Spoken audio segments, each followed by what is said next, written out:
तो खुदा के पाक कलाम की एक खूबसूरती है कि खुदा का पाक कलाम हमारे दिलों पर चोट लगाता है, वो हमारी जिंदगियों में तब्दीली का बायस बनता है।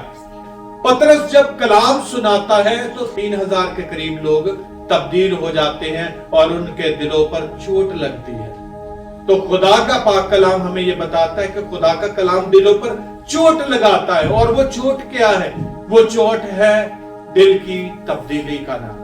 जब खुदा का पाक कलाम हमें मुजरम ठहराता है, खुदा का पाक कलाम हमें बताता है कि वो काम जो हम करते हैं वो दुरुस्त नहीं है, तो फिर हमारे दिलों पर चोट लगती है। और जब दिलों पर चोट लगती है तो उसके वसीला से जिंदगियां तब्दील होती हैं। वो होता है एहसास से गुनाह। जब इंसान के दिल पर चोट लगती है और वो पछताता है, वो होता है तौबा की तरफ फर्स्ट स्टेप। जब इंसान पछताता है और उसके बाद फिर जो है वो दूसरा स्टेप आता है और वो है इकरार गुनाह, जिसमें हम खुदा के हुजूर में अपने गुनाह का इकरार करते हैं। तो खुदा का कलाम जो है वो दिलों पर चोट लगाता है।